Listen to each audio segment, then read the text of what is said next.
Hello everyone, আসসালামু আলাইকুম। কেমন আছো সবাই? আজকে হচ্ছে রবিবার আর এখন ঘড়িতে বাজে প্রায় 7:30টার মতো। আজকে খুব সকাল থেকে তোমাদের সঙ্গে শেয়ার করছি রবিবারের এই ছোট্ট ভ্লগ। আশা করছি তোমাদের সম্পূর্ণ ভিডিওটা দেখলেই অনেক ভালো লাগবে। প্রথমেই উঠেই কিন্তু আগে ভাতটা বসিয়ে দিয়েছি, কারণ ভাইরা না আজকে চলে যাবে, সে কারণে সকাল সকাল যাবে যেহেতু, তাই ভাবলাম যে আগে রান্নাটা বসিয়ে দিই, তারপরে বাসনগুলো মেজে নেব। ভাত বসিয়ে দিয়ে বাসন কোসন মেজে তারপরে আমি নাস্তা করে নিয়েছি। এদিকে দেখো রান্না প্রায় অনেকটাই হয়ে গেছে, এদিকে মাংস হয়ে গেছে। এখন কিন্তু মাংসতে কিউব করে কেটে নিয়েছি আলু, আর মাছের তরকারিটা যে ছিল সেই তরকারিটা কিন্তু গরম করে নিয়েছি, কালকে রাতের তরকারিটা। আলুটাকেও ভেজে নিলাম, সাথে ভাতগুলোকে নামিয়ে রেখে ওই উনানে দিয়ে দিলাম আলুগুলোকে। তো দেখো আলুগুলোকে একদম লাল লাল করে ভেজে নিয়েছি, তারপরে মাংসতে দিয়ে দেবো।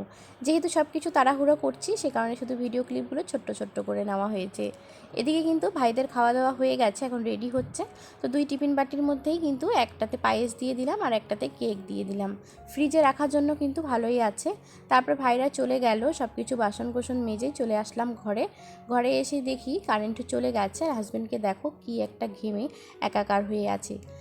এমনিতেও কিন্তু সারা ঘরের অবস্থা একদম কেরোসিন হয়ে আছে বলতে গেলে। বাবু কিন্তু সব কিছু এলোমেলো করে দিয়েছে, সাথে বিছানা চাদর থেকে একদম সোফার কভার পর্যন্ত সব কিছু এমনভাবে ফেলে রেখেছে, মনে হয় এই ঘরের মধ্যে 2-3 দিনও কেউ ছিল না।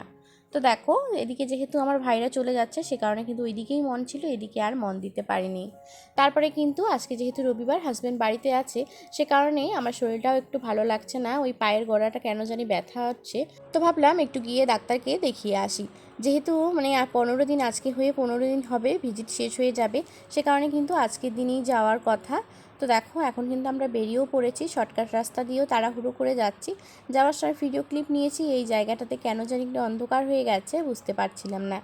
তারপরেই চলে আসলাম ডাক্তারের এখানে। আমার যেহেতু স্লিপটা করা আছে, সে কারণে কিন্তু আমাকে আর কোনো স্লিপ করতে হবে না, আগের প্রেসক্রিপশনটা দেখাইলেই হয়ে যাবে। আমি চলে গিয়েছিলাম এক পেশেন্টের সঙ্গে ডাক্তারবাবুর কাছে, গিয়ে কিন্তু সব কিছু খুলে বলে তারপরেই চলে আসলাম। এসে কিন্তু বাবুকে এদিকে দেখছি, বাবু না ঘুমিয়ে পড়েছিল আসার সময়, ওকে নিয়ে একটু বাইরে আছে। আর ওই যে দেখো হাজব্যান্ড চলে গেছে ওষুধ আনার জন্য। আমরা দুই মা ছেলে এখানে ওয়েট করছি, আর হাজব্যান্ড কিন্তু ওষুধগুলো সব নিয়ে আসলো। তারপরে ওখান থেকেই আমরা একটা কসমেটিকের দোকানে গেলাম, দোকানে গিয়ে দুইটা জিনিস নিয়েছি। বাবুর জন্য এই হিমালয়া তেলটা নিয়েছি, আর আমার জন্য একটা ক্রিম নিয়েছি। তো দেখো তারপরে ওখান থেকে আবার আরেক জায়গায় আসলাম, আরেক দোকানে। হাজব্যান্ড কিন্তু ওই গাড়ির ঘরের জন্য একটা প্লাস্টিক নেবে। ওখানকার প্লাস্টিকটা তো কেমন হয়ে গেছে তোমাদের সঙ্গে শেয়ার করেছি, ওখানকার জন্য একটা প্লাস্টিক নেবে, তাই এদিকে কিন্তু চলে আসলাম। আর আজকে যেহেতু রবিবার, আমাদের এদিকে কিন্তু হাট বসে মালবাজারে। তো সে কারণে কিন্তু প্রচণ্ড পরিমাণে ভিড়। আমরা দুজন মা ছেলে এখানে দাঁড়িয়ে আছি, হাজব্যান্ড কিন্তু একটা প্লাস্টিক নিয়েছিল।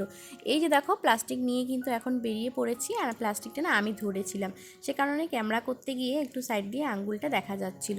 ওখান থেকে আরও একটা দোকানে এসেছি, এসে কিন্তু বাবুর তো যেহেতু কোথাও নিয়ে গেলে ওর না গাড়ি লাগবেই, গাড়ি না হলে ওর একদমই চলবে না, সে কারণে কিন্তু ওর জন্য 3টার মতো গাড়ি নেওয়া হয়েছে, সাথে চকলেট আর আমার জন্য একটা ফেস ওয়াশ নিয়েছি, সাথে কিন্তু বাবুর জন্য একটা সাবান। তো দেখতেই পাচ্ছ আমরা এখন বাড়ি যাব, তাড়াহুড়ো করছি।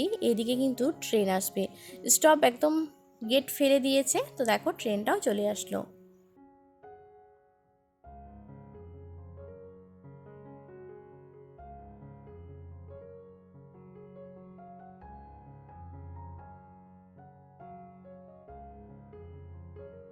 অনেক বড় একটা মাল ট্রেন। তো আমরা এখন এখানে দাঁড়িয়ে আছি, যদি প্যাসেঞ্জার ট্রেন থাকতো তাহলে হয়তো ছোট থাকতো, কিন্তু এখন যেহেতু মাল ট্রেন, সে কারণে কিন্তু এদিকে কিন্তু ট্রেন আসতেছিল, আর আমরা এদিকে ওয়েট করছি। হাজব্যান্ড একটু ভিডিওটা করে দিয়েছিল। এখন কিন্তু গেট ছাড়া হয়ে গেছে, বাড়ি যাওয়ার পালা। তো চলেই এসেছি বাড়ি, আর বেশি দূর না। চারিদিকে দেখো আমাদের এদিকে গ্রাম্য এলাকা, সে কারণে দেখো চারিদিকে সবুজ সবুজ, দেখতে কিন্তু খুবই ভালো লাগতেছে। এখন যেহেতু ধান রোপণ করেছে, সে কারণে কিন্তু চারিদিকে শুধু সবুজ মাঠগুলো ভরে আছে, আর সাথে কিন্তু বৃষ্টির জলও লেগে আছে। চারিদিকে সবুজ দেখে অনেকটাই ভালো লাগতেছে। তোমরা একটু দেখো, বলো কেমন লাগতেছে, অবশ্যই কমেন্ট করে জানাতে বলো না।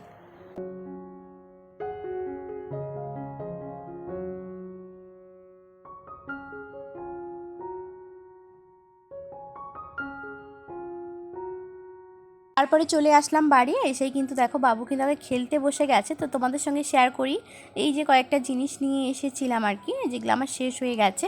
সাথে প্লাস্টিকটা যে নিয়ে এসেছি, হাজব্যান্ড কিন্তু এখন প্লাস্টিকটা লাগিয়ে দিচ্ছে।